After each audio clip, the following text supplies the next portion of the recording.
Welcome everybody to episode 12 of Euphoria. Now, you may notice that Deficio is not here today. He is sick. I was going to have him sing the Pokemon theme song in Danish, which I find hilarious because I think you can split verses in different languages, and I'm pretty sure anyone who watched Pokemon can sing it in their native language, which is a really cool international thing, and I wanted to share it, but I can't.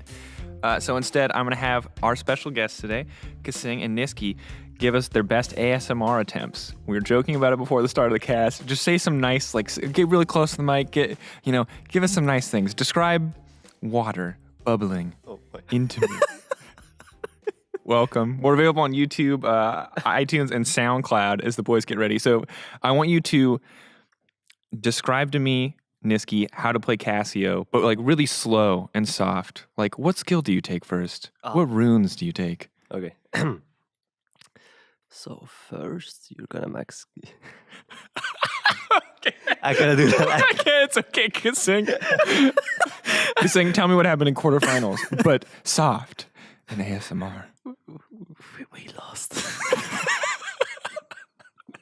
I love it. That's all I needed. All right, this. what am I doing? I tried. This is why I came to Euphoria today. This is what the people wanted. If they could even, you guys were super soft there. Respect for that.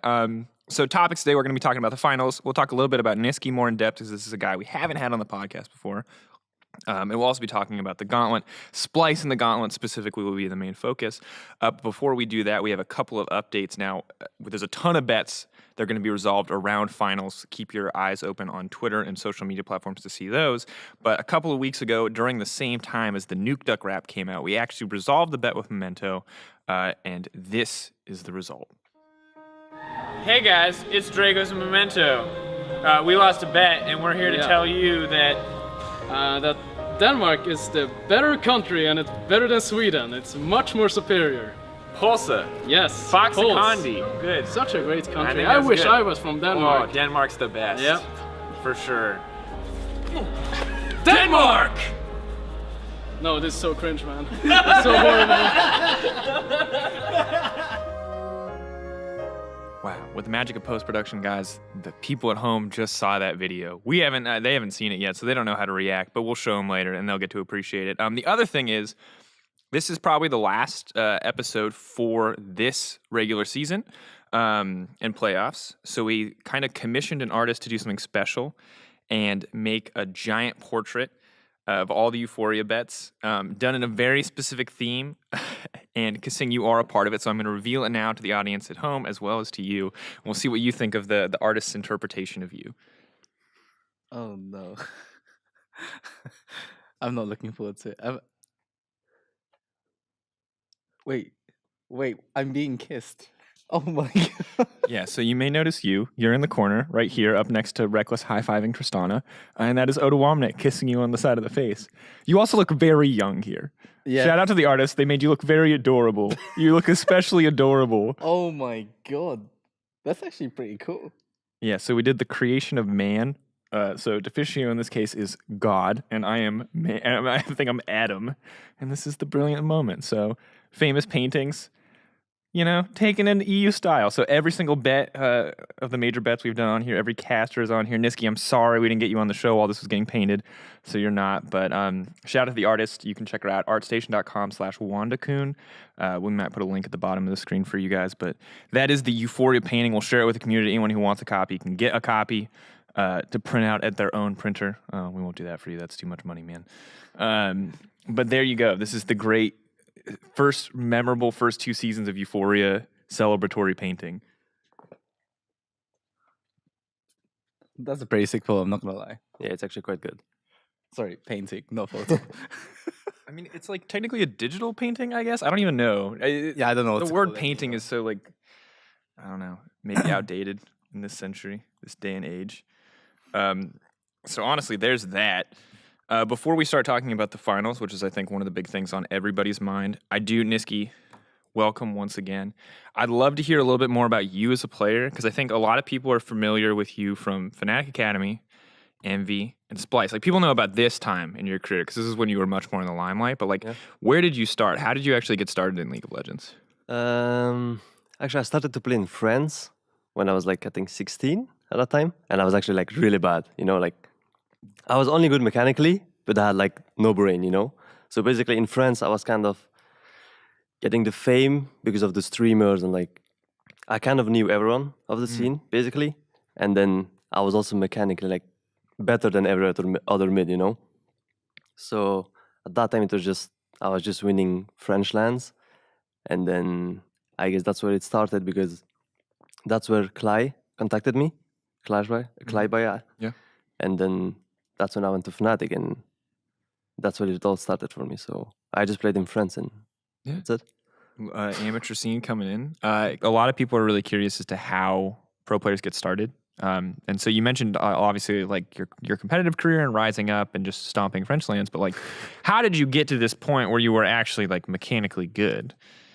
Or are you the legendary guy who just started out as a challenger player? No.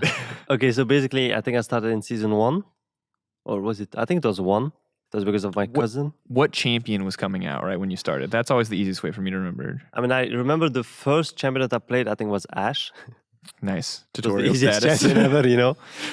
And then that's when like I actually didn't like the game in the beginning like that much, but then everyone was just keep spamming it, you know. Like my whole family is like kind of a gamers family, I would say, because I have 3 brothers, you know, Yeah. and 3 older brothers as well. So dang. they were just playing the game, and I was like, okay, I mean, I will just play with you guys, and then we're just playing together, and then that's when I like started to play ranked, and I got to gold immediately, while my brothers were like silver, you know, and they were like bronze even, so they were like quite bad compared to me. And then I just kept playing ranked, you know. I stopped playing with them because I felt like I was just better than them, and then I just grind. I was like platinum, and you know, I was just keep playing the game, and I felt like at that time, every time that I had like free time, you know, to do anything I wanted, I just wanted to play League actually, because I just loved the game at that point, and that's why I grinded to like Diamond. And at that point, I think it was like the Diamond 99 LP thing, where you had to win like 3 or 4 games in a row to be like in promos for, I don't know if it was Master or Challenger. No, it was just challenger back Challenger. then. Yeah, it was Because the difference between like Diamond 130 LP and Diamond 1 like 70 LP was like the difference between yeah, actually. start of Diamond 1 and like top of Master now. It was actually crazy, the difference between skill level. And then at that point, I was actually like matching against a lot of pros actually in solo queue. And I was actually like proud of myself, you know, like even playing with them was like insane. I remember the first time that I played with XPK or with Björksen, I was like, okay, Björksen have mid, I will play Mundo top, you know, and I was just like playing tank and just watching him, you know, like just play the game. But yeah, I mean, at that time, I won't say that I considered to be a pro gamer, but like it was kind of my dream at that point. Like I was watching streams every day, every time before I would sleep to like learn more about the game. I wouldn't really give like much energy to school as well. Like that's why I was like not that great in school, you know, but I didn't really care too much about it. But then that's when everything started, where I got my first team. And then the issue with that is that I was in school at the time, and like the LANs would start on Friday in the mornings. So when I had school on Friday and I had to travel on Thursday to go to the LANs, I didn't even like warn my dad that I would be like Thursday I would be like, hey dad, tomorrow I cannot go to school. And he was like, why, you know? And I was like, yeah, I have to go to France to play a tournament about a game, you know? And at the beginning he was like, nah, you know, you're not going. But then I think at one time I actually went without even telling him. And then like the school called my dad and he was like, wait, is he not at school? And then my brother told my dad that I was actually like in France playing a tournament, you know. Good and brother. Immediately sold you out. Nice. I mean, to be fair, my brother helped me like a lot with it. Yeah. But then I think it was once my dad saw that I actually loved the game, and then I was actually like winning prizes. Even like it was like 500 euro at that point. But you know, I was just kind of showing and like popping up in France. And then even like my school teachers, they actually knew that I was playing League, you know, because my classmates, they were like, you know, we had like a board with like a PC, so they would just write Nisqy, and then, you know, you would see me with like the check of like 500 euros or just my pictures playing games, you know, and they would just put it at like a wallpaper. So basically every time there would be like a teacher coming to our class, they would see me on the wall, you know, like a picture of it, and they were like, what the hell, you know, like what are you doing? And then like the whole school kind of knew that I was like into gaming, and I was like semi-pro at that time.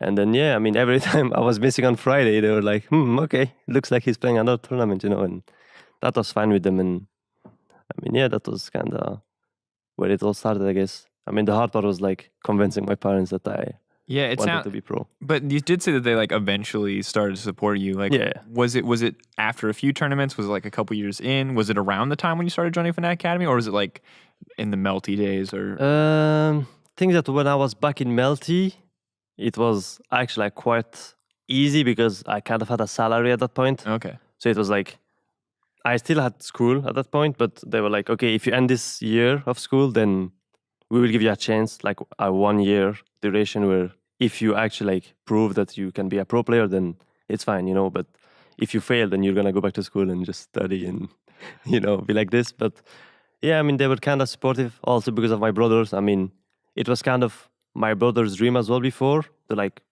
be a pro player because they all played WoW, for example, or like, any other games. And like, they just loved the idea that I could be a pro gamer, So I just I won't say that I did it for them, but they really supported me as well. And I think that's what gave me the drive as well. And I mean, other than that time your brother sold you out and told your dad immediately that you left to France, that's super cool that you like had that rallying support from your brothers. Yeah, I mean, things that they were all supportive and they were just things that at that point, like organizations wouldn't even pay me to actually like go to LANs. So I had to go like not cabs, but like, I'm not sure what you say, but like when someone goes, for example, a random guy goes from Belgium to France and he just picks you up and you pay him like 20 euros or something and you just go with the ride, like you just go with him. And then that's Were you how like hitchhiking, or did you like find people like on No, the no, internet? no. I just. Hey, are you going to France? Like, hey, you going to France? No, there was like that website that like you could find people that will go to France from Belgium. Okay. And then you will just pay them and they will just take them with you, and Look, man, it sounds super sketchy, but I'm glad you made it through. I mean that's what I mean also my brother had like a car at that point, so he would always drive me, and it was like I don't know, man, like 8-9 hours. Sometimes I would just drive there and arrive at like 3 hours before I would play, and sleep in the car. Like, I mean, it was fun in a way, but also like quite exhausting. Yeah. But at the end, the early days of esports, and also just on the lower end of esports where teams aren't, teams are just starting out, and definitely a lot of the younger orgs, you don't get everything paid for. You do not get a salary. Nah. It's not very cushy. It's a little shady sometimes. I just remember long ago, as long as they provided a hotel and travel, or as long as they paid for those two, that was the only thing that you needed, Yeah, I definitely remember that. I remember times where it's like, do you need to like be here? Could you like come like an hour before the show? Like, we don't really want to pay for the hotel the night before. And as a cash, I was like, yeah, sure, as long as you're still, inviting me out to do the thing. Yeah. So one question for you, kaSing, though, is there's so many pro players I hear who are like the legendary, like God, League of Legends player in their school. Did anyone think you were like super cool for being a top League of Legends player? I mean, I basically had a gap year after college. Oh yeah. And then I used that to kind of become pro player. Did no one get to know your like legendary League of Legends status when you were in school? Did you not get it? I mean, people knew that I was like good because I was like diamond at the time. Yeah. Diamond was like the highest ranking that you can get. There was no challenger back then in season 2. Yeah. And basically people knew that I was pretty good at the game, but they didn't realize that I would go pro. Like I didn't know I would go pro. I mean, either, I mean, no one knows. I just remember because like for me in school, and it sounds like for you in school too, like everyone in my class knew the high elo kid. Because like League of Legends was insane when we were in school. Because I was similar to you, where I did not like it at first, but literally everyone that was my friend was playing it. And after you get over that learning curve where you feel like you're playing in mud and everything kills you, but you can't kill anything. Like the game is insanely fun, right? But like I just wanted to know if you had the same experience, because I wonder how many people in that early days of League of Legends like knew the high elo kid in school, because it was a big deal for us. The thing is, in the UK, or League of Legends wasn't like as popular, right? But obviously it was popular in some people. Some people knew about it. Yeah. And then like I was new in that kind of community, like the small like community that I had anyway back then. We would play like in houses, right? Where you have like 9 other guys and you chat anything. Yeah. Oh yeah. I remember. You might write some stuff, but just 1v1ing people and whatever, like just showing who's the better player. Was fun at the time. And eventually, obviously, if you know that, like as Nisqy said, you know that you're better than everyone else, then you kind of go on to try go pro, because once you start meeting like pro players, back then for me it was Yellow Star, and I was like, who is this guy? This guy is like my name, but he took my name because my name was Yellow Star before, and yeah, it's kind of weird to say right now, but you know, it happens. It happens. I think he might have gotten the name before you. Sorry, you lost out on that one. Your alternative name we've talked about before, and always bring it up, but we'll just leave it for this time around. All right, well, cool. I thank you for the background information, Nisqy. It's cool to hear that you had like, I think most parents are skeptical at first, but it's cool to hear that they like turned around. Are they super active in supporting you now? I mean, right now, yeah, my dad actually watches even more games than I do, you know. So it's kind of like he's like, "Did you see that game about like that Turkish league that played this?" I'm like, "No," and he was like, "Oh yeah, I watched that game." And sometimes he talks to me and he's like, "Why don't you play this champion?" And I'm like, "Dad, like I'm not gonna play any champion that they play, you know." And I mean, it's kind of funny to see my dad actually involved in this, because before he wouldn't. I won't say that he wouldn't care, but like he was more like.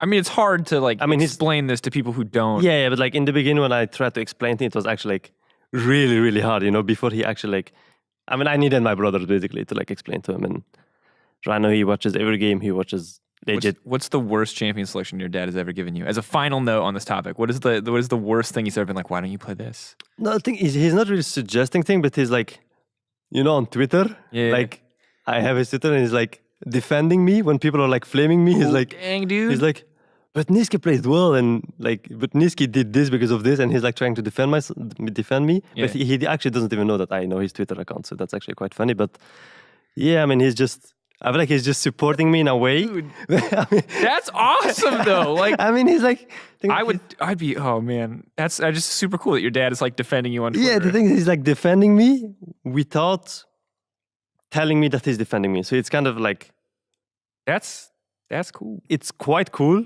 Because like when I see him in real life, he's not like, oh, I defended you on Twitter against. Yeah, he's not doing it to like show. He's just doing it because he wants to do it. He does it, and he's like, I'm like, whoa, you know, he's actually defending me, and I feel that it's pretty cool, you know, because he's just supporting me in any way he can. So, all right, the TLDR, Nisqy's dad of the year, my guy, competing with EUphoria's mom from last year, who was our EULCS parent of the year, and is still probably competing with your dad for amount of presence on Twitter. But shout out to all the active League of Legends parents on Twitter. Are your parents active on Twitter at all? No. I don't, like, my mom doesn't even know how to use one.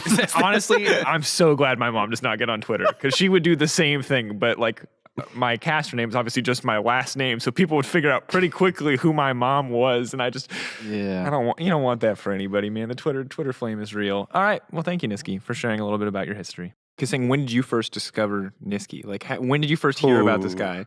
Like, what was your first experience? Now, usually when I ask this question, it's almost always this guy was trolling me in solo queue. You had a similar experience? Actually, surprisingly enough, I met Nisqy in solo queue. And like I've always seen this guy around, and sometimes he would troll around when he was playing mid. But when he's playing AD carry, I think I played bot with Nisqy like maybe around 4 or 5 games, and every single time he always carried, right? And I was like, smurfing. Is this guy AD carry main? Because I was like, who is this guy? Like, he always plays mid and trolls, so I thought he wasn't a mid lane main. And I thought, you know, this guy's AD carry main, which is why I told people, you know, just go bot with me, Nisqy and stuff. Be closer to them. Oh, sorry. Sorry. I want to repeat once again. I got you. Nisqy, you're an excellent first guest already, dude. You're on top of this. I can't believe So basically, I played with Nisqy in solo queue, and I played bot lane with him, and I was like, what the this guy is so good on AD, but maybe not on mid.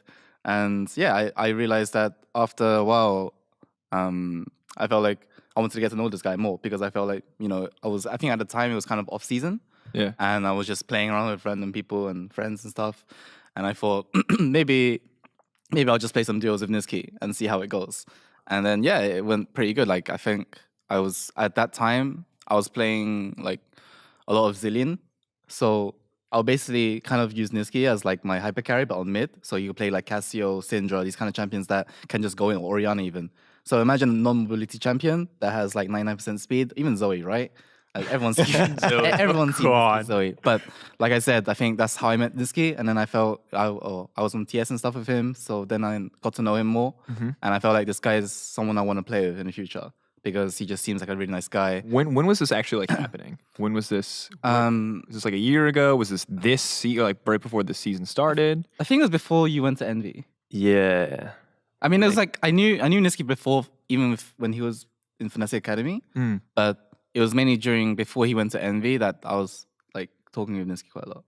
That's interesting because like I'm always curious to see how pro players meet each other because you guys are like I know usually once people meet each other and you find someone that like you enjoy doing with, it's like very common to just go into TeamSpeak, talk, like take that friendship in. But it's always crazy to see like how long ago you guys actually met each other.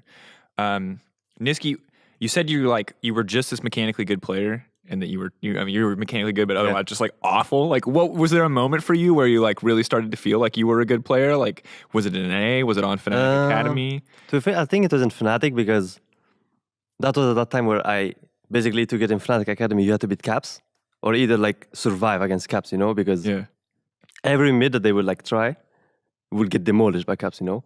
And then I just came and I think I saw kid Caps at like level 2, like 2 games in a row or something. And then they're like, okay, I mean, if you want to join, then you know you're in. And that's when I kind of realized that I'm actually like, I have like potential to be good.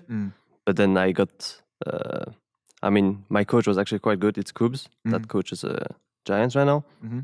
Then he taught me like a lot about the game, you know, that after every wave I move, after every wave I kill, I have to move, you know, because I was just AFKing and just staying mid while Caps are just moving around the map, for example. Yeah.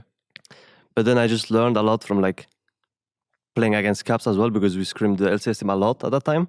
So it was like kind of easier for me to learn because I could also like ask Caps like why he thinks this matchup is good or when he moves, why he moves, stuff like that, you know. So for me it was kind of easy to like learn the basics, I would say.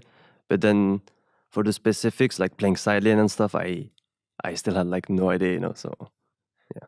So when you went to Envy and you guys made playoffs, you had a pretty solid couple performances, but then it didn't really happen for you there. Why did you end up leaving NA and coming back to EU? Like what was the deciding factor there? Okay, so basically in Envy, we thought that we would make franchising. Like that's what we've been told. And then they didn't make it. So it was actually like, you know, quite sad. But then I had to look for a team. And at that time, there wasn't like one team in NA that actually like wanted me, even after those. I mean, I won't say that I was great, but you know, I think I was like good enough. I mean, you were the strongest. I think you were the strongest individual player on the team for the.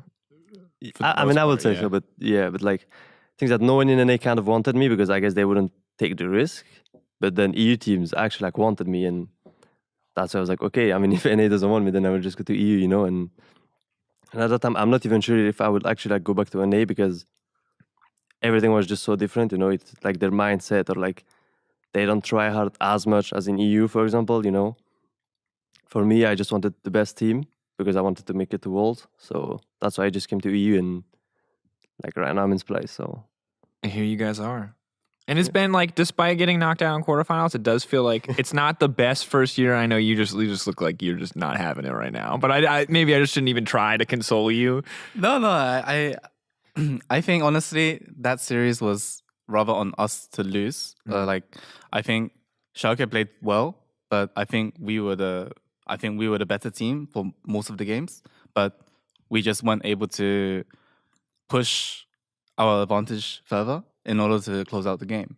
And like if I think most of us have rewatched the series, and you guys obviously have seen the series as well.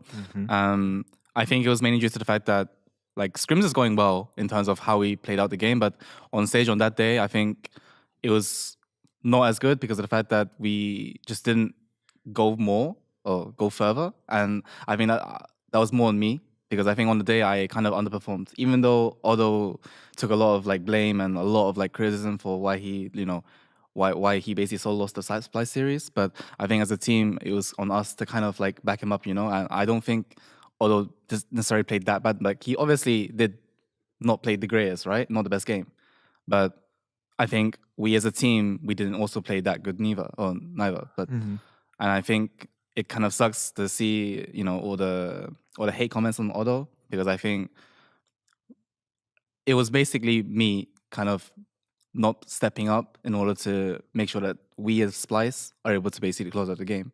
And I think that's kind of sucks for the quarterfinals. Yeah, and to be fair, I mean, like, the community always just goes ham on, like, the most visible factor, right? So if one player is struggling more than anyone else, or, you know, a team makes a horrendously stupid Baron call or something, which I don't think you guys did, but it's really easy for people to just pinpoint Odo as the biggest weakness, right? Because, like, that was my first impression of the series, right? Without rewatching anything, the most immediate factor was Odo dying in a side lane. And whatever caused that, people usually aren't even willing to look any deeper. They just look at the most obvious thing. So I hope Odo can take it in stride and you guys can recover, because I think that you're right, that was a super close series, and outside of those, like, few really obvious deaths in the side lanes, I think it super could have gone either way, and you guys did seem like you were in control, but Schalke proved out the better team in the end, I guess. If Nisqy, if you were to stack rank EU LCS right now, if Splyce were playing at their best form, where do you see yourself? Are you guys like top 3? Are you top 2? Are you number 1? Where do you think Splyce is when you guys are like performing at that peak amongst European teams? I will say top 2, because I still feel like even though Fnatic didn't look as good against Misfits, I still feel like their laners are just quite good, you know, like, I mean, they just have caps, you know, so basically everything changes, but I mean, Fnatic is just always a tough opponent, I think, so I would say Fnatic would be first, and I think we can be second, because I think we can beat any other team by just playing macro really well and just not being behind in lane, you know, but against Fnatic it's not that easy to be like even in the early game, I'll say, because they just force really hard, you know, and yeah, I mean, I think except Fnatic, I don't think we fear anyone. So, do you think that's true for most of the teams in Europe, where like there's this level above that is Fnatic right now, where they are just above the rest of Europe? Do you think most people feel that way, or do you think it's just kind of you guys specifically worried about this kind of laning prowess? I mean, I feel like Fnatic will always have this kind of level above because, one, they have caps, but I just feel maybe because they have like a 6-man roster with Whippo and Rekkles and Solas, like rotating around. I think that's what also makes them not scary, but the fact that I feel sometimes that, you know, it's more scary to play against certain players, right? But it's not that I'm scared to the point where, you know, I'm shaking or nervous or whatever. But I think scary as in like they're much more strong as a team because maybe they're playing more cohesive as a duo. Like maybe Hylissang and Whippo play better than Rekkles and Hylissang. And I think personally, most of the teams, like anyone can beat anyone, you know, and how do I say it? On their best day, of course, they can always, you know, be anyone. But with Fnatic, it's always like a step above. You have to do more than the usual. Like you have to kind of counter their plays because they're always proactive. You know, they always kind of do stuff and make you make decisions in order to basically win or lose the game.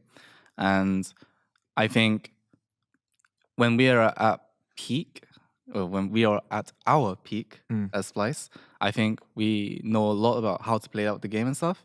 I just think laning wise, like for example, obviously with Caps, like he's just, even when he plays Vayne, somehow he still manages to win the game. But I mean, somehow we all saw exactly how he won the. And once again, this is that moment when you're talking about Odo getting a ton of flack. I'm sure Han Sama's getting a ton of flack in the same way, where people just look at that as the most obvious. And admittedly, that was a poor decision on his part, but one bad decision is the only thing that people remember when a team loses. Yeah, of course. Right? That's just how series are, you know. They just remember one big play that. They don't remember the game that they just absolutely smashed or like just looked unstoppable. But that's all it takes. One Tristana rocket jump, with a Vayne there waiting with Condemn, and God bless him. Han Sama, rip. That's a rough one. So finals is coming up. We've kind of talked about Caps a lot, and I'm curious, Nisqy, you've gone up against Nukeduck now, and you speak very highly of Caps. I want to know, just getting right into it, what is your impression of this mid lane matchup? Because last time we saw Schalke and Fnatic play, actually, in the season, Broxah and Caps just...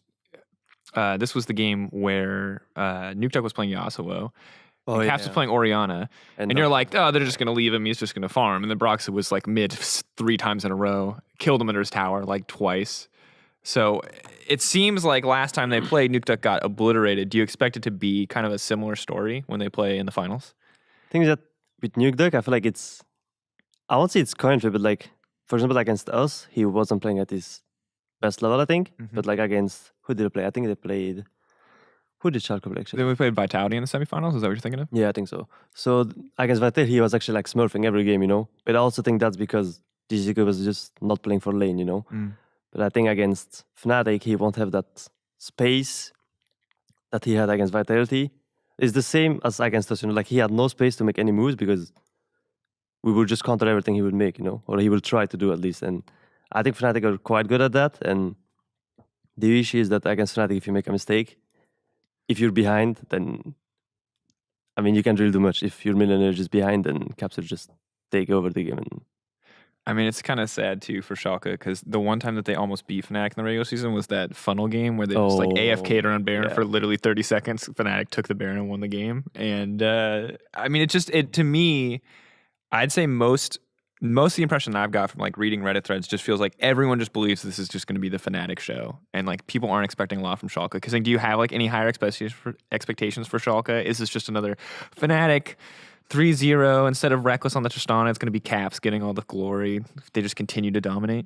The thing is, I feel like Schalke, maybe if they don't play through mid, they have a chance, because I feel like Chachi has been performing quite well, especially on like Poppy, as you know, and Cho'Gath even. Yeah. And I think the main style of Schalke probably would be upset, provided he doesn't just E in as Ezreal every second, every time. Look, man, some of those were good, okay? Sometimes he killed you guys. A lot of times he died, but sometimes he killed But you. like, how do I say it? I think upset, he can have the potential to carry if he's playing like not Ezreal. Like if he's playing like Kai'Sa, I think he has really good chance, because I think he's playing this champion to a really high degree. And I think, especially if right now with the way with Fnatic bot lane against the Schalke bot lane, I think it'll be on upset to carry Schalke, in my opinion. I think if Nukedog is to play a carry like Akali or whatever, if he's allowed to be given that, then maybe he can do something. But I think most of the plays that, like Nisqy has said, they'll probably just counter with Broxah and Caps. And I think upset will be the one to kind of carry Schalke if they are going to do anything. That's a lot of pressure on him. Would you agree, Nisqy? Do you feel like bot lane is the best avenue if Schalke want to win the final? Yeah, I think definitely. The thing is that I think they can play through mid, but I still feel like just Broxah and Caps as a duo is still way better than Duck and... Are they like the number one jungle mid right now in Europe? Is it safe to say that? Yeah, I think so. How can you say that? What do you mean? Nisqy and Zux. I'm not gonna say that they're the best, because that's just how it is. But I think that I feel like one, you have to be like mechanically insane, and no flame to Schalke, but like amazing. And Duck, I don't think they're like as good as Brooks and Caps, as I said. And yeah, you need to be like smart, and you need aggressive picks, because you cannot just pick Rise every game as they did against us, I think, because then Caps will just counter pick it, and then they will just gank the Rise 5 times, and even if they lose bot, they don't care because Caps will be ahead, for example. So I think Fnatic will probably just play for mid, and they will give a bot, but Rekkles on like Tristana or Ezreal, or just to farm, and then we'll see what happens. If Schalke can play through bot and they can abuse that fact, I think Schalke can win. I won't say easily, but I think they can win. But then they still have to snowball in the mid game quite hard, or else Fnatic will just outscale, and I think Fnatic are better mechanically. So, dang. It sounds a little grim, but I'm curious. You brought up like putting upset on a hyper carry, playing the Kai'Sa. His Ezreal has looked, outside of the few times he's E'd forward too aggressively, he's looked like one of the few people in Europe that can play Ezreal and utilize Ezreal to its like full potential. Yeah, I think his Ezreal is pretty good in general. So I'm curious, why does he just have to play something where all of the damage burden is on him? Because I think that he has had a few games where he has popped off on the Ezreal. Like, why don't you want to see the Ezreal from upset? I feel like he's already he's a really good player overall, and I think it sucks that he's being put on Ezreal duty, because usually when you pick Ezreal, then that means you're just wave clearing most of the time in mid game. You're not really there to actually do damage. You're not there to split push and try to kill anyone on site. And I think Upset is the type of guy that can play Ezreal, right? And like the champion itself, but I just think he'll probably do more or have more impact on other champions. So if it comes down to hyper carry versus hyper carry, so upset versus Rekkles, let's say both teams play around their hyper carry, like, do you think that Schalke can win that way? Do you think that upset might be the guy to like dethrone Rekkles as number 1 AD carry? Because like Rekkles was real confident, guys. Rekkles was like, we are 1v9, like it was so easy, the series was so free, but I saw that man die a lot of times on Sivir, and that super clean insect play was maybe a little unnecessary. So where do you think Rekkles is at right now compared to upset if it does come down to like 6-item hyper carry versus 6-item hyper carry? I mean, it's hard to say because I haven't seen enough games from Rekkles to make a a justified answer. But I think Upset does have the potential to actually dethrone him if they play around bot.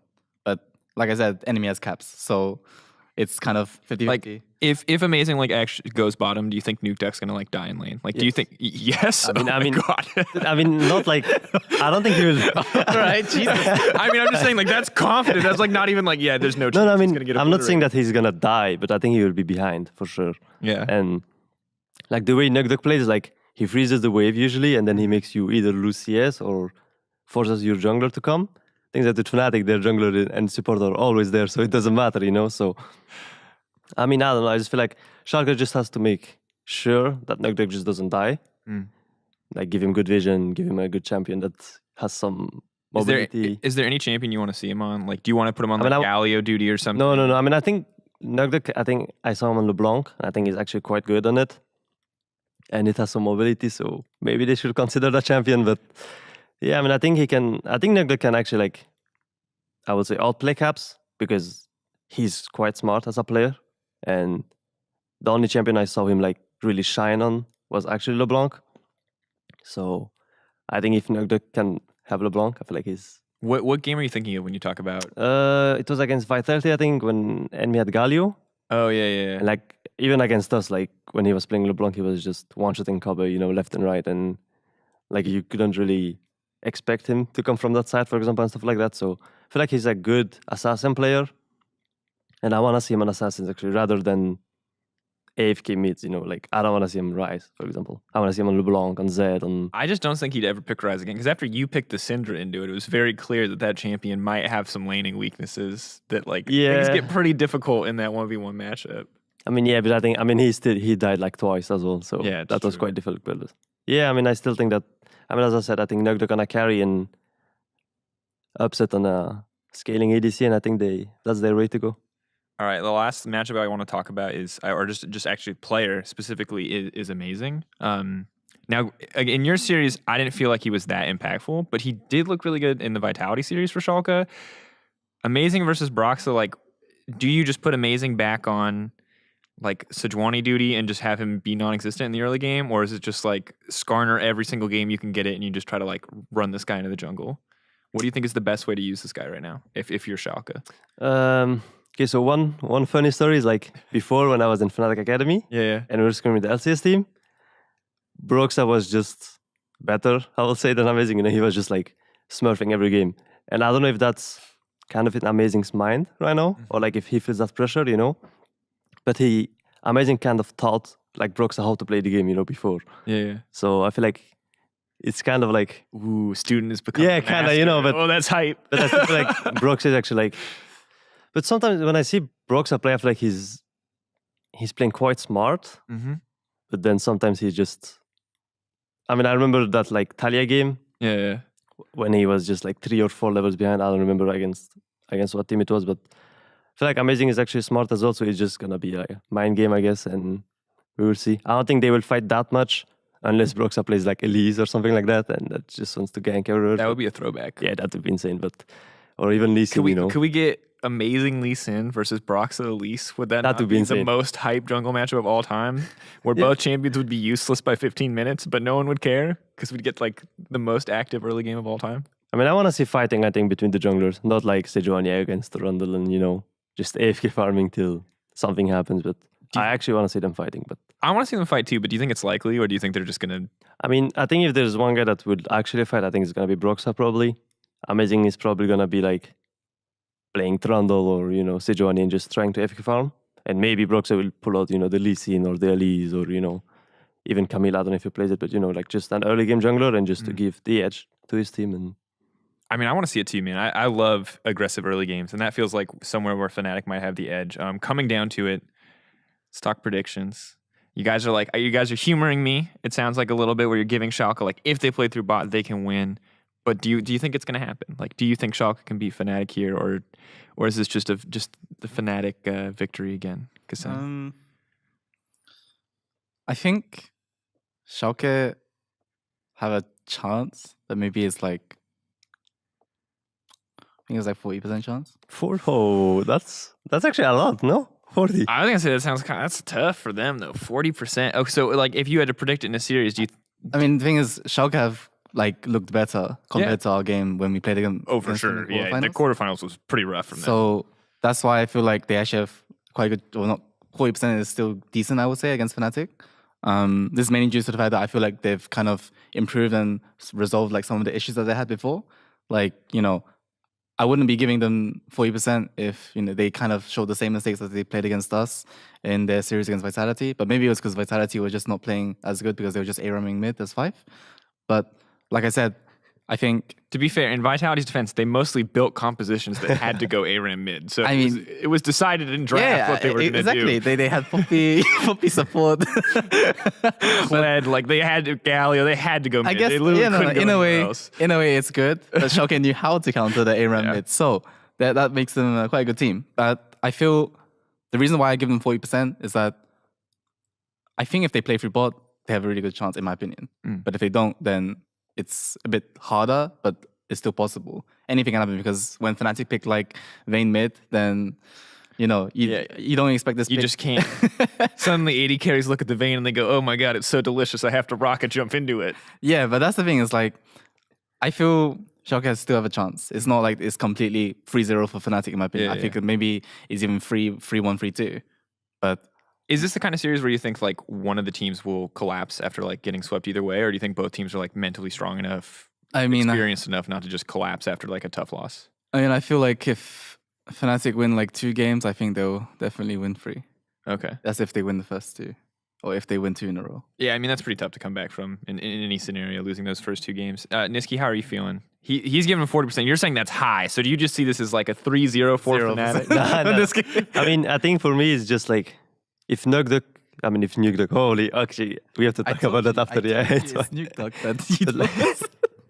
Okay, so I think if Nuke actually like smurfs or like, you know, plays at this top level, I think Schalke actually can win. I won't say quite easily, but I think they have a good chance. Like maybe, okay, let's say 40%. All right, 40%. Sticking with it. I still like that. 40% is not. But I'm going for the Nuke actually, not for the upset, you know, because I think Nuke has to play really well. But I think if he plays well, it felt like Fnatic's mid game didn't look that great against Misfits because they were not really playing that good around sides, I would say. And I feel like Nuke is actually like quite insane on sides. Like he's a smart player. So I feel like if Nuke can get ahead and they can play through sides, Schalke can actually win. But if it comes to fighting randomly and just dying in lanes, you know, and just if Caps gets ahead, then I think Schalke will probably lose. But I think if Caps is either behind or even, I think Schalke can actually win quite easily. Do we just accept that if Caps ever gets ahead, no team in Europe is going to win against that man? Is that pretty much just like what I'm hearing here? I mean, it's quite hard to play against when he's ahead. The thing is that when he's ahead, he actually like plays to the limits insanely compared to like other people when they're ahead. It's like he uses his pressure really well, I would say. And like he just fights it to the death, you know, like for example, against Misfits, when he was on a Blanc, he was like 1-0 or 2-0, and he was just one-shooting people left and right while Misfits were just winning on the whole map, you know? Yeah. And like that's the thing, I think. Like you just don't have to give an advantage to Captain. I think that's how you can win. KaSing, one thing you brought up is like playing through bot and trying to win bottom lane. How much of this is under the assumption that Rekkles and I almost said KaSing. Rekkles and Hylissang are playing in the bottom lane. Like, do you think that changes if Whippo comes in and they go back to like Swain, Pike, or whatever bruisery bot lane they're going to play? I mean, I think they will definitely like mix it up around like throughout the series. I think if they were playing as Rekkles Hylissang, I think it would be more of a farm lane in my opinion. Yeah. But against Whippo and Hylissang, then these guys love to fight. So For sure. maybe it might be a fun game. There's like, does that ruin Upset's plan to like be this late game hyper carry, or does it just mean that like more than ever junglers just need to like live bot lane all the I time? mean, it's pretty much whichever jungler goes bot, then yeah, it's basically better jungler wins. That's all I can say for that. All right, series. amazing versus Broxah. That's all that matters. 40% amazing, 60% Broxah. All right, well, I like that you guys are giving Schalke a chance here because it does feel like they looked a lot better, and I wonder if they just like keep getting better from that point because quarterfinals were shaky. As real EUphoria dying a lot of times. Yeah, it's quite shaky for us as well. Yeah, it was. Both you guys were figuring it out. You know, they were figuring it out for semifinals. You guys were figuring it out for Gauntlet, but it came together for Schalke. So I'm excited about this series. I really, really want to see. I really hope that the lanes don't just collapse for either side, right? Like, because Vizicsacsi is insane, right? Some games, but he also just like randomly died to Wonder really early in the split in like a winning lane matchup. So I just don't want any of that. As long as finals doesn't have any of that like random 1v1 deaths for no reason, I'll be hyped. That's all I want to see is a close final. So we'll see. But Fnatic definitely the favorites, I think, as expected for most of Europe. But after finals, next week, you guys have to get ready for your insane Gauntlet run, which for those who don't know, who aren't keeping up on the Gauntlet, Splyce are guaranteed to play in the first of the 3 Gauntlet rounds. At best, they can be the higher seed, but it's very likely that they will be the lowest seed coming in. How are you guys feeling about playing 3 back-to-back best of 5s to go to Worlds? Assuming, of course, you win the first 2. I mean, for me, I feel like I like best of 5s a lot.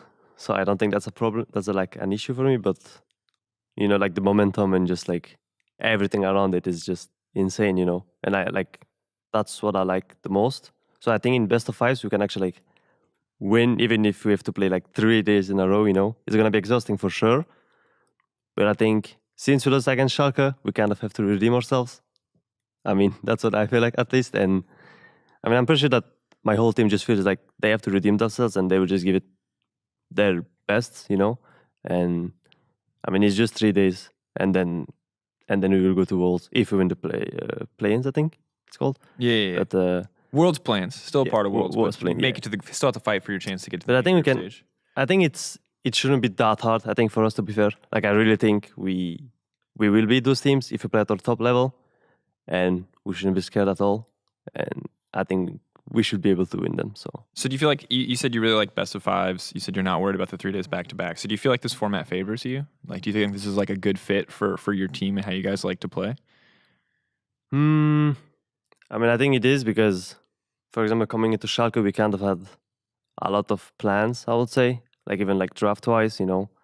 And I think preparing against teams first is not really an issue because we have 3 coaches. Yeah. So they actually like do a good job for it, you know.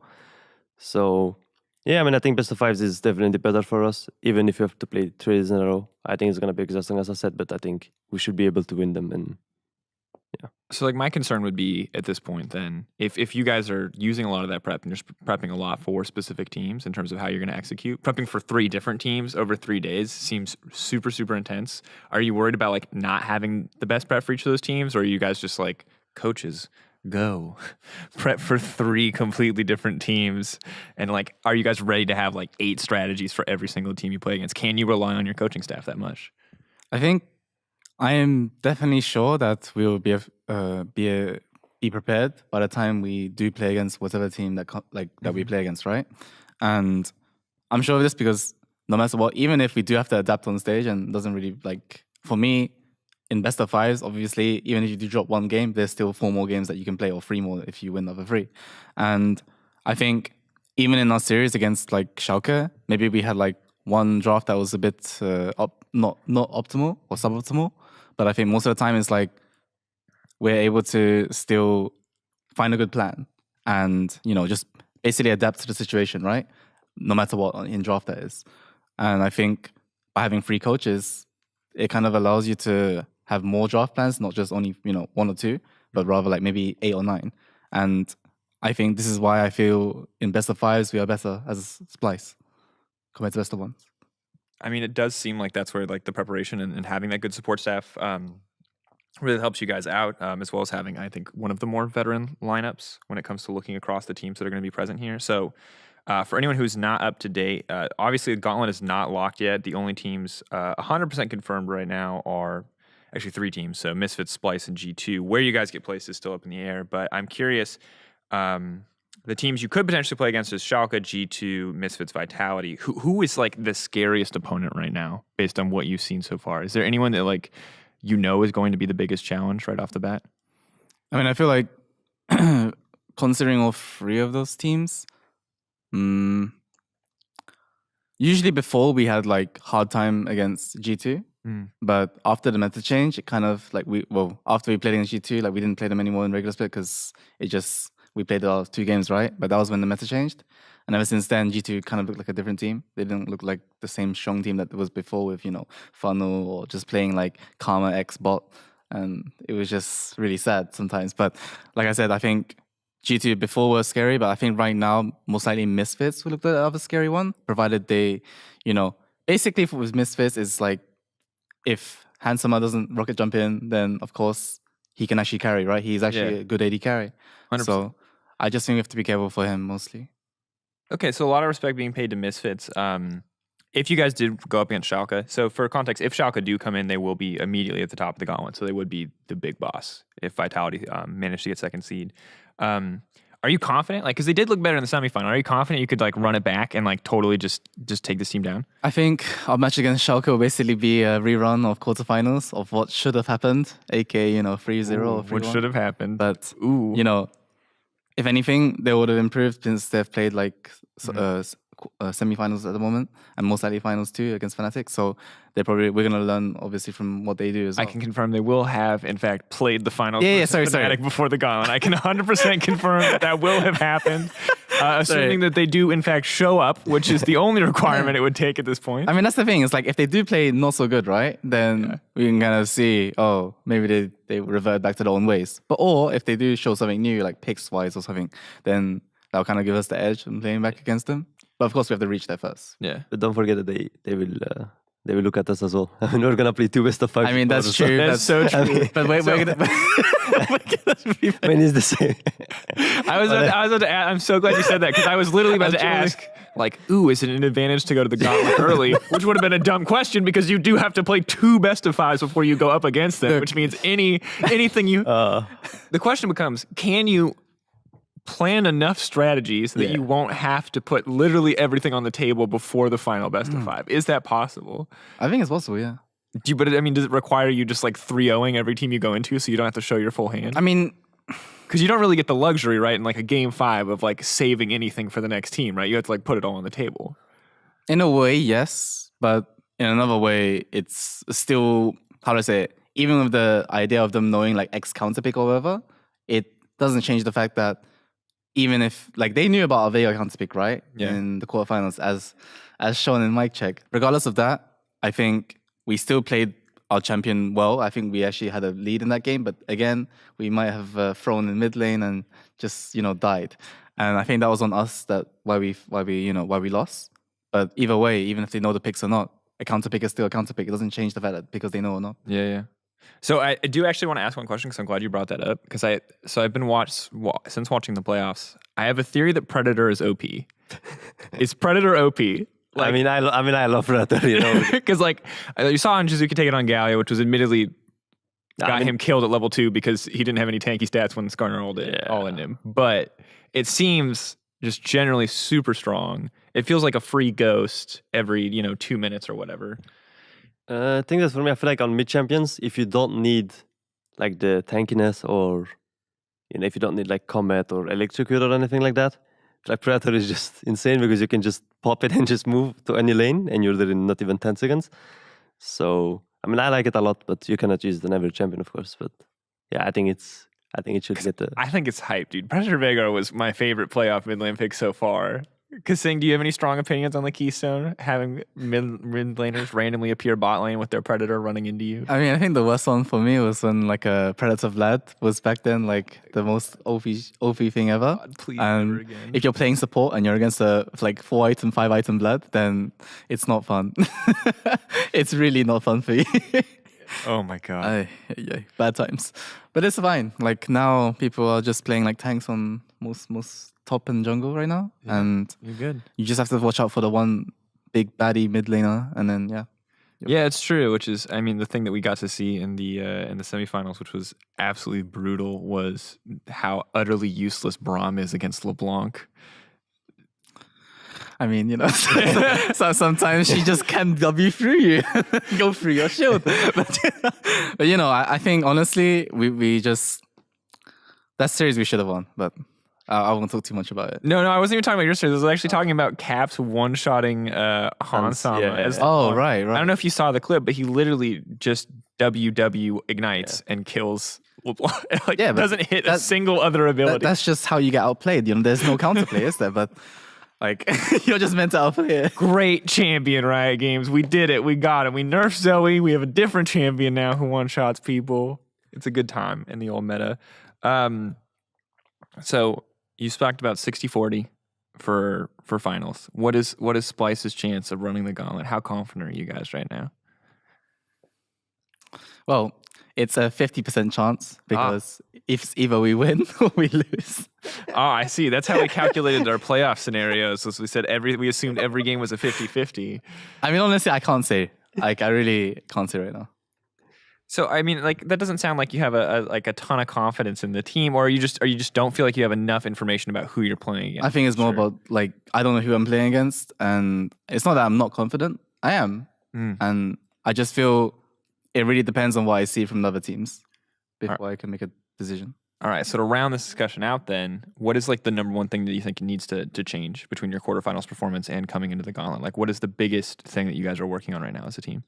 Just being decisive.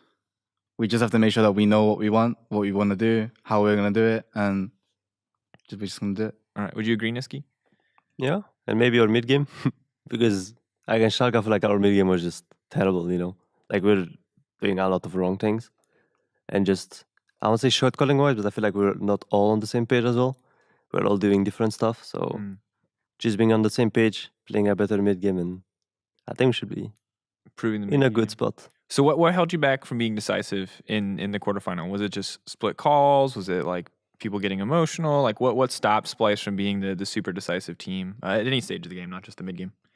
I think it was just we just had a different idea of how we played the lane setups. So obviously one person will think maybe this idea is better, or another person will think another idea is better, right? So and then you have two calls, and then like because you have two people saying two calls, then other three are left alone to decide which is the better call. And in the end, you try to follow one call, but it's kind of half-hearted, you know, because you don't go all in on a call, but you try to do your own call as well. And then in the end, it's just a mess. And we just have to make sure that we as Splyce, we don't have only two calls. We have one direct call that everyone knows, or not even that, just without even making the call, everyone should know what the next play is, rather than like someone saying it and then you responding to it, because by that time it's too late. But how I see it is that especially in our quarterfinal performance, even though we won like 2 games even, and you know we showed that we were quite dominant in those games. Actually, no, one game was like Schalke lost to us because upset Eden as Ezreal. But if anything, I feel like our biggest weakness is on us to kind of fix in terms of like making sure that we know what the best decision is, and if we can fix this is what will make Splyce win the gauntlet.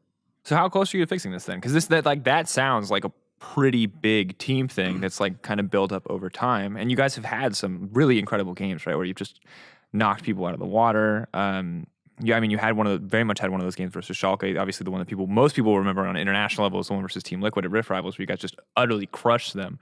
So, like, do you feel like you guys are right on the cusp of this dream state for Splyce, where you guys are super decisive? Like, how much of a project is this actually? I mean, it's more of an anime if you think about it. Yeah. We're just looking for the hero, up that heroic moment. But like I said, you know, I'm saying this, but like it's been like an overall not issue, but like objective that we've kind of been working towards. And there obviously have been times we have shown that we can actually be on the same page, and we have like, you know, just dominated the game, right? And there have been times where we just throw a game because one of us wants to do whatever and then throw the game. But I think honestly, with the fact that we have 3 best of 5s, if we do make it to the 3 best of 5s, then I think we have a good shot. I mean, I think the thing about Gauntlet's always interesting is to see how quickly teams change. And I think a lot, like the one advantage that you guys do have is obviously your round 3 opponent will get to see 2 best of 5s, but your round 1 opponent you will get to know a lot more about. The only team you can potentially face is Misfits or Vitality. Is there a team that you guys would rather match up against? I feel like Vitality should be quite easy for us, to be fair. I think that they're just FFing mid lane, like they just pick Gali every game, so they're kind of giving up, you know. They're just playing for their sides mostly. And I think we're actually like quite good at defending our sides, to be fair. And yeah, I mean, I think Vitality should be, I won't say easy for us, but I think it should be better than Misfits for sure. So why did Vitality then drop so hard because the Kickus obviously came in and just like changed everything. Everything looked great. Bam, coming through, winning every single game. They look unstoppable. Is this just a kind of a honeymoon phase thing for Vitality? Or is it just, are they never been that good? Are you guys going to sleep on them like that? I mean, I feel they were in a honeymoon phase with Kikis. And no, it's not to say that Kikis is a bad player. I think Kikis is actually really good. Yeah, for sure. And from what I've seen, I feel like he definitely changed the team. And maybe he added like a lot of shot calling elements to it and just made like the team overall very confident. And that's why I think Vitality is good at.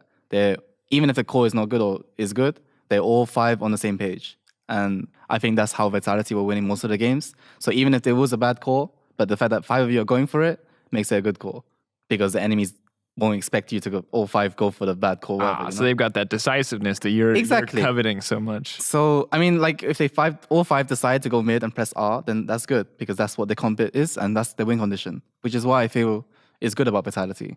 But on the bad side is that sometimes they, as Nisqy has said, maybe they give up too much, not farm, but they give up too much pressure for no reason when they could be doing something else around it. They really like to fish. They like to just give up small advantages to like go mid and look for opportunities to engage. And they also just like to keep doing that even when they're behind or ahead. And obviously it always looks good when they're 8 kills up, right? The team just looks unstoppable. But the second they're even or behind, or they draft Kled for some reason. Hype moments for sure from the Kled pick. I don't understand to this day, but it's crazy to me how different all of the top 6 teams are in Europe, especially when you look at how a lot of them play. Because there's a lot of different. I feel like there's a lot more stylistic variety than, for instance, when we saw Spring last season, where everyone was 60-minute team fight. Like no one was good enough to win in the early game. It just wasn't possible because of how wholesome, we'll call it, how wholesome the meta was at that stage. Guys, you're telling me 50-50, but I'm going to need you to lay down. We need a bet. And now I could bet on Schalke winning the finals, but that is a losing man's gamble. And I also already have a bet with Broxah and Bwipo about the finals where I'm probably going to have to get team letters shaved into the side of my head. So I need... What? So as an update, if Fnatic win, me and Deficio wasn't here for this bet. This is why I made this bet, because his hair's going to look terrible with this. So I was like, I definitely win more than he does. He has to get the letters F and C shaved in. But if Schalke win, then I believe Bwipo and Broxah have to get SO4 shaved into the side of their head. Jesus. So we don't have to go to that level if you guys don't want to get haircuts. We've recently unlocked musical bets on the show. As we've learned, we can make a rap video that people seem to be excited about. So if you want another rap video where you're maybe a larger part kaSing than 2 lines. That's a no for me. That's a no? I don't want to rap. You don't, I mean, that's fine. Okay. All right, fine. I mean, we could talk to Marty. I'm sure Marty would be down to make you guys a hip hop video. Oh my God. He has strong opinions on Kanye West, that Marty. He really does. He really does not like Kanye. He can rap really good. He can? I never knew he could. But wait, Marty can rap? Yeah. So Marty could do it for you. That'd be cool. Okay, so stakes, Gauntlet. Do you guys believe you're gonna make it through the Gauntlet? Yes. Good. You said 50-50 earlier, but you still believe in the 50-50, right? Yes. All right. That's good to hear. Okay, so I will go out and say you're not going to do it. I think Misfits are going to run the Gauntlet. Ooh. Misfits are going to get to Worlds. Okay. Now, the key here is we have to get stakes. In order to do that, I'm going to talk like this and hope that Phil can cut it for a second so we can stop filming and talk about stakes as we always do this. Okay, we're good. So the stakes are Deficio and I, as the EUphoria podcast, are betting that Misfits are going to win the Gauntlet. And you guys are rooting that Splyce is going to win the Gauntlet. Now, Legends Never Die cover is the name of the game. A cover of the world's 2017 anthem, Legends Never Die. Whichever one of us loses has to perform it. Now, the catch is that we can technically both lose. And in the event that we both lose, all 4 of us have to band together to perform a Legends Never Die cover in support of whoever is the 3rd European seed. But now people will want us to lose. They will want both Splyce and Misfits to lose. Splyce fans will stick with you. Don't worry, it's going to be okay. So to be clear, oh cover Legends Never Die. Let's say at least a minute and a half of the song, like one verse, one chorus. If you want to go more, you can go more.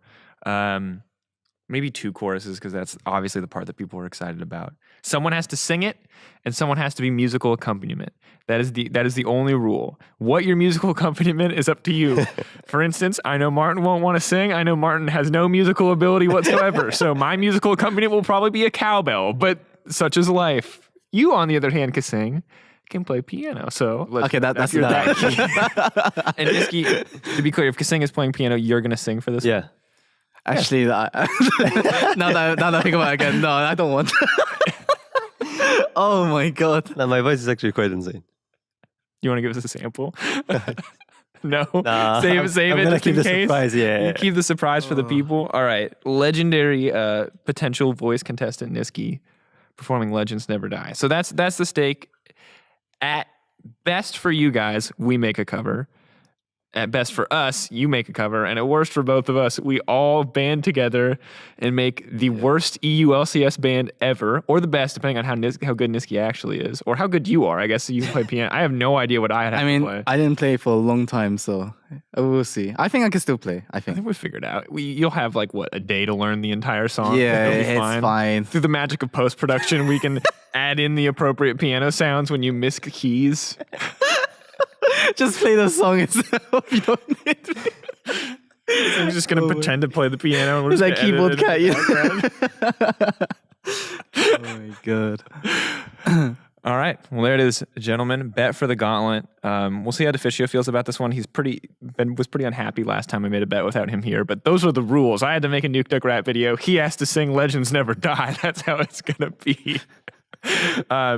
This has been episode 12 of Euphoria, the last episode of the regular season. We're gonna keep you guys updated as to what is coming next for the podcast. But thank you guys both for coming on. The last thing before we go, actually, that I completely forgot. So this is not the outro, although it will be soon. Is that you actually have some show and tell that has literally been sitting here the entire time, and I am a terrible host and forgot about it completely. I forgot about it. I'm useless without Deficio here, apparently. So before we go, run us through the secret to Splyce's success, which is what I think this is, right? This is the secret for the Gauntlet success. You should Definitely. show it to the people. Raymond, give them what they want. All right. So, in order for Splyce to win Gauntlet, they need this right here. Get right up in the microphone and tell them, because you're Oh, sorry. you're years away. Here, all right, I got it. I'm over here. You talk. I'll hold. We obviously can't. Sorry about that. Yeah, the kaSing effect is definitely the way that Splyce will win. So, if you're on the Splyce train, then it's all on me. And so that's that's a pretty good chance of us winning. This so where did this come from? Just so people don't get confused. Actually, it's kind of an old school t-shirt. When I was playing in Vitality, they made us like some custom shirts just for fun. And this was my one, and I felt it was pretty cool, right? Because back then I wore like a jade necklace a lot. That's true. And even during my beginning of H2K and Super Hulkry even, I was wearing like a jade necklace a lot. And then they just made it into an image, and yeah, I think it's pretty cool. Love it, folks. Secret, unsold EULCS merch. The key to victory here for Splyce, the kaSing effect. Root for them. Root for our cover of Legends Never Die. Until next time, thank you for watching the Euphoria podcast. We'll see you guys later.